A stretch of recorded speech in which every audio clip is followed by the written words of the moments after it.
नमस्कार। आज बात करेंगे कुकिंग ऑयल्स के बारे में। कुकिंग ऑयल्स के बारे में जानना क्यों आवश्यक है? क्योंकि ऑयल्स फैट हैं और इनके यूज़ से कोलेस्ट्रॉल और ट्राइग्लिसराइड की मात्रा ब्लड में बढ़ जाती है। कोलेस्ट्रॉल की मात्रा बढ़ जाने से एथेरोस्क्लेरोसिस के चांसेस बढ़ जाते हैं और हार्ट अटैक के चांसेस बढ़ जाते हैं। तो हार्ट अटैक के बचाव के लिए ज़रूरी है कि कोलेस्ट्रॉल एवं ट्राइग्लिसराइड का लेवल नॉर्मल हो, और इनके नॉर्मल होने के लिए ज़रूरी है कि कुकिंग ऑयल्स बेहतर से बेहतर यूज किए जाएं, क्योंकि डेली यूज में आने हैं और उनसे ही कोलेस्ट्रॉल और ट्राइग्लिसराइड लेवल का बढ़ना निश्चित होना है। तो अपन प्रॉपर सिलेक्शन करें कौन सा कुकिंग ऑयल यूज करना चाहिए, कौन सा नहीं यूज करना चाहिए, इसमें क्या फ़ायदे हैं, चर्चा करते हैं। नंबर 1 कुकिंग ऑयल है मस्टर्ड ऑयल। मस्टर्ड ऑयल या सरसों का तेल, ये बहुत ही अच्छा कुकिंग ऑयल है। इसका जो हीटिंग पॉइंट रहता है वो काफ़ी ज़्यादा रहता है, और उसके अलावा इसके जो कंपोजिशन में, कंटेंट्स में मोनो अनसैचुरेटेड फैटी एसिड्स की मात्रा काफ़ी ज़्यादा रहती है। साथ में इसमें पॉली अनसैचुरेटेड फैटी एसिड्स भी रहते हैं, लेकिन उनकी मात्रा कम रहती है, इसलिए ये बहुत अच्छे कुकिंग ऑयल के रूप में जाना जाता है। नंबर 2 अलसी का तेल, लिनसीड ऑयल। ये भी बहुत अच्छा ऑयल है, कुकिंग ऑयल, और इसकी भी क्वालिटी मस्टर्ड ऑयल से लगभग मिलती जुलती हैं, पर इसमें मोनोसैचुरेटेड उसकी मस्टर्ड ऑयल की तुलना में थोड़ा सा ज़्यादा रहता है और पॉली अनसैचुरेटेड थोड़ा सा कम रहता है, लेकिन ओवरऑल ये भी बहुत अच्छा कुकिंग ऑयल। तीसरा कुकिंग ऑयल, ये दोनों कुकिंग ऑयल मस्टर्ड ऑयल और लिनसीड ऑयल ये इंडिया में ज़्यादा यूज होते हैं। कुछ ऐसे ऑयल्स हैं जो इनसे भी बेहतर माने जाते हैं, उनमें से एक है ऑलिव ऑयल और दूसरा है एवोकाडो ऑयल। ये दोनों ऑयल, इनमें कुछ मात्रा में सैचुरेटेड फैटी एसिड भी रहता है, लेकिन मोनो अनसैचुरेटेड और पॉली अनसैचुरेटेड का रेशियो इसमें बहुत ही अच्छा रहता है। इस तरह से olive oil one of the best oil माना जाता है। Next avocado oil, then mustard oil, उसके बाद लिनसीड ऑयल। इनके अतिरिक्त सीसम ऑयल, तिल का तेल, ये भी काफ़ी अच्छा ऑयल माना जाता है। इसमें लेकिन पॉली अनसैचुरेटेड कंसंट्रेशन मोनो से थोड़ा सा ज़्यादा रहता है, इसलिए ये ऑयल उतना बेहतर नहीं माना जाता जितना अच्छा मस्टर्ड ऑयल या लिनसीड ऑयल माना जाता है। इसके अलावा कोकोनट ऑयल। कोकोनट ऑयल में सैचुरेटेड फैटी एसिड्स की मात्रा बहुत ज़्यादा रहती है और अनसैचुरेटेड का रेशियो बहुत कम रहता है, लेकिन उसके बावजूद ये जो कोकोनट ऑयल का सैचुरेटेड फैटी एसिड है, ये मीडियम चेन ट्राइग्लिसराइड्स बनाते हैं, जिससे ये हार्मफुल नहीं रहता। जो लॉन्ग चेन फैटी एसिड्स वाले ऑयल्स रहते हैं, उनका ऑयल वो एथ्रोजेनिक रहता है, जबकि जो मीडियम चेन और स्मॉल चेन ट्राइग्लिसराइड्स बनाने वाले ऑयल्स रहते हैं जो, तो वो हार्ट के लिए उतने हार्मफुल नहीं रहते, बल्कि ये हेल्दी ऑयल के रूप में जाने जाते हैं। इनके अतिरिक्त ग्राउंडनट ऑयल या मूंगफली का तेल, इसमें भी मोनो अनसैचुरेटेड फैटी एसिड्स की मात्रा बहुतायत से रहती है, लेकिन इसमें जो पॉली अनसैचुरेटेड ऑयल हैं उसकी मात्रा मस्टर्ड ऑयल से थोड़ा ज़्यादा रहती है, तो ये उतना बेहतर नहीं रहता जितना अच्छा मस्टर्ड ऑयल रहता है। फिर उसके अतिरिक्त बिनौला का तेल, कॉटन सीड ऑयल, इसका भी कंपोजिशन नियरली ग्राउंडनट जैसा ही रहता है। तो ये दोनों ऑयल, ये भी बेहतर ऑयल हैं, लेकिन लिनसीड और मस्टर्ड ऑयल की तुलना में थोड़ा सा हल्के इन्फीरियर कहलाएंगे। इसके अलावा बात करते हैं शुद्ध देसी घी की। शुद्ध देसी घी में पुराना ट्रेडिशनल कुकिंग मीडिया है और इसको बहुतायत से प्रयोग भी किया जाता है। इसका टेस्ट बहुत अच्छा रहता है, डाइजेस्टिबिलिटी बहुत अच्छी रहती है, लेकिन इसमें सैचुरेटेड फैटी एसिड्स की मात्रा ज़्यादा रहती है। लेकिन अच्छी बात यह है कि ये saturated fatty acids again small chain triglycerides बनाते हैं जो हार्ट के लिए हेल्पफुल रहते हैं। इसलिए मीडियम अनुपात में कोकोनट ऑयल और देसी घी का उपयोग बेहतर माना जाता है। इसको एकदम से बंद नहीं किया जा सकता, बल्कि ये फ़ायदेमंद है।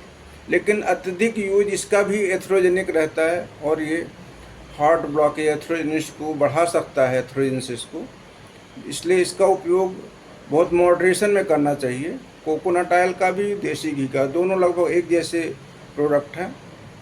इनका उपयोग रीजन वाइज इधर नॉर्थ इंडिया में देसी घी का प्रयोग ज़्यादा होता है, साउथ इंडिया में कोकोनट ऑयल का प्रयोग ज़्यादा होता है। दोनों ही बेहतर हैं, लेकिन ये उस कैटेगरी के नहीं हैं जैसे ऑलिव ऑयल या मस्टर्ड ऑयल या लिनसीड ऑयल। इसलिए एक judicious use of both types of oil, olive oil भी यूज कर लें, कोकोनट ऑयल भी यूज कर लें, मस्टर्ड ऑयल देसी घी भी यूज कर लें, मस्टर्ड ऑयल ग्राउंडनट, दोनों का कॉम्बिनेशन यूज कर लें, अलग अलग, एक बार इसको ले लें, एक बार उसको ले लें, लाइक दैट। तो इस ढंग से इसका जुडिशियस कॉम्बिनेशन करके बेहतर से बेहतर उपयोग इन ऑयल्स का किया जा सकता है, जिससे ब्लड में फैट्स का लेवल बढ़ने न पाए और व्यक्ति सुरक्षित रह सके और उसको हार्ट अटैक की प्रॉब्लम न होने पाए। धन्यवाद। यदि नॉर्मल कोलेस्ट्रॉल लेवल की बात करें तो इसकी सामान्य रेंज 200 मिलीग्राम% से कम होती है। नॉर्मल सीरम ट्राइग्लिसराइड की वैल्यू 150 मिलीग्राम% से कम होती है। नॉर्मल एलडीएल जो परमिसिबल लिमिट है वो 100 मिलीग्राम%, उससे कम होना चाहिए। Normal HDL more than 40 milligram% in males, more than 50 milligram in females. तो नॉर्मल पैरामीटर हैं, इतना लिपिड प्रोफाइल मेंटेन करके रखना चाहिए जिससे ब्लड वेसल्स में एथेरोस्क्लेरोसिस न होने पाए और हार्ट अटैक होने से बचा जा सके। जहाँ तक कुकिंग ऑयल्स में सिलेक्शन की बात है, जैसा कि हमने अभी डिस्कस किया, तो इसमें जो बेहतर विकल्प हैं उनमें मस्टर्ड ऑयल और लिनसीड ऑयल में से दो में से एक, और सनफ्लावर ऑयल और ग्राउंड नट ऑयल इनमें से एक। इन दो का जुडिशियस कॉम्बिनेशन अलग अलग समय में, एक बार उसको यूज कर लें, एक बार दूसरे को यूज कर लें। सुबह मस्टर्ड ऑयल यूज कर लें, शाम को ग्राउंड नट ऑयल यूज कर लें, या सुबह लिनसीड ऑयल यूज कर लें, शाम को सनफ्लावर ऑयल यूज कर लें। एक तो ये पैटर्न कर सकते हैं, या अल्टरनेट डेज में एक दिन एक ऑयल को यूज कर लिया, एक दिन दूसरे ऑयल को यूज कर लिया। ऐसा करने से पहले ग्रुप में जो मस्टर्ड ऑयल और लिनसीड वाला ग्रुप है, इसमें मोनो अनसैचुरेटेड फैटी एसिड्स ज़्यादा हैं। जो दूसरा ग्रुप है जो सनफ्लावर और ग्राउंड नट ऑयल वाला ग्रुप है, उसमें पॉली अनसैचुरेटेड ऑयल्स ज़्यादा। तो इन दोनों के कॉम्बिनेशन करने से अपने को दोनों मोनो और पॉली अनसैचुरेटेड दोनों का कॉम्बिनेशन हो जाता है और ये बेहतर से बेहतर विकल्प बन जाता है। अच्छे तेल के रूप में ऑलिव ऑयल जाना जाता है, जो सामान्य तौर पे अपने यहाँ प्रयोग में नहीं लाया जाता, पर बहुत लोग इसका भी प्रयोग करते हैं। बहुत अच्छा ऑयल माना जाता है, नंबर 1 ऑलिव ऑयल को ही मानते हैं। उसके अलावा एवोकाडो ऑयल ये दूसरे विकल्प के तौर पे है। अपने यहाँ ट्रेडिशनली घी और कोकोनट ऑयल का यूज किया जाता है। ये दोनों ही हेल्दी ऑयल्स माने जाते हैं, लेकिन इनका उपयोग ज़्यादा करना निषेध है, इसलिए कि इसमें एथ्रोजेनिक प्रॉपर्टी हो सकती है, क्योंकि बेसिकली सैचुरेटेड फैटी एसिड्स इनमें होते हैं। लेकिन हेल्दी फैटी एसिड होने की वजह से इनका यूज अलाउड है, इसको मॉडरेट यूज कर सकते हैं। अब कितना यूज करें? सामान्य तौर पे 15 ml ऑयल इन टोटो, एक दिन में 15 ml परमिसिबल लिमिट है। तो 15 ml को चाहें तो आप 5 ml morning, 5 ml evening, 5 ml afternoon, इस ढंग से डिवाइड कर सकते हैं। सब्जियों में 5 ml मॉर्निंग में, इवनिंग में, बीच में घी का उपयोग चपातियों के साथ में या दाल के साथ में कर सकते हैं। तो इस तरह से तीनों मस्टर्ड ऑयल या लिनसीड ऑयल, ग्राउंडनट ऑयल या सनफ्लावर ऑयल और प्लस शुद्ध देसी घी या कोकोनट ऑयल का समावेश, इस तरह से कॉम्बिनेशन करके बेहतर से बेहतर रिजल्ट लाए जा सकते हैं। धन्यवाद।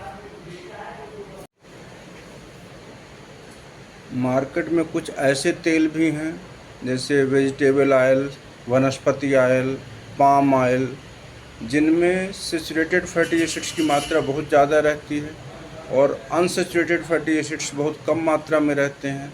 साथ ही इनको कुछ प्रोसेसिंग करके हाइड्रोजनेटेड कर दिया जाता है, जिसकी वजह से ये और ज़्यादा एथेरोजेनिक हो जाते हैं और इनका उपयोग स्वास्थ्य के लिए हानिकारक है।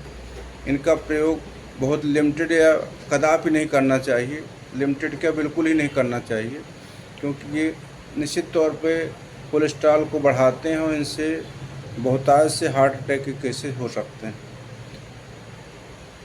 जहाँ तक घी और नारियल के तेल के बारे में मैं बता चुका, इनका उपयोग भी ये इनमें भी सैचुरेटेड फैटी एसिड्स ज़्यादा हैं, लेकिन क्योंकि ये हेल्दी फैट्स हैं तो इनका मीडियम यूज किया जा सकता है, लेकिन इनको भी बहुतायत से यूज नहीं किया जा सकता। तो इस तरह से इन सैचुरेटेड फैटी एसिड्स वाले ऑयल्स का यूज, पाम ऑयल, वनस्पति ऑयल का प्रयोग कम से कम करें या बिल्कुल निषिद्ध कर दें। घी और नारियल के तेल का उपयोग मॉडरेशन में करें और बेस्ट ऑयल जो है mustard oil, linseed oil, sunflower oil, groundnut oil, olive oil, avocado oil, ये अच्छे ऑयल्स में माने जाते हैं और अपने टेस्ट के अनुसार इन ऑयल्स का उपयोग या इनका कंबाइंड उपयोग अपने इच्छा अनुसार किया जा सकता है। धन्यवाद।